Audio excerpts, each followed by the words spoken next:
Iba't ibang longganisa dishes ibinida sa Cook Fest sa Binalonan, Pangasinan. Tunghayan sa report.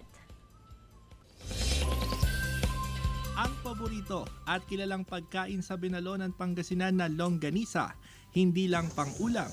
Ginawa nito ng kakaibang twist para pang-merienda rin.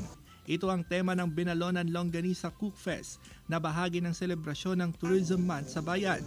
Ang grupong ito, Suman Longganisa ang panlaban. Unang ipinrito sa mainit na mantika ang longganisa habang iniluluto ang malagkit na bigas na may gata. Haluan ito ng itlog maalat, pagsasamahin ng mga sangkap at ilalagay sa dahon saka isasalang sa lutuan ng 45 minutes. Opo, masarap po.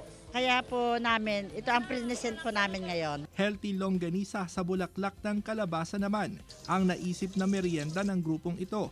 Kung hanap mo ang classy longganisa dish pero nagtitipid, subukan daw ang zucchini parmigiana with Binalonan longganisa. Pag titignan nyo po para ang social lang po, pero kapag sa titignan po sa ingredients, sulit po at pasok po sa budget. Ayon sa lokal na pamahalaan, mas mapapalakas ang industriya ng longganisa sa ginanap na Cook Fest. Plano rin kasi ng LGU na i-export ang Binalonan longganisa. Russell Simorio para sa Mornings with GMA Regional TV.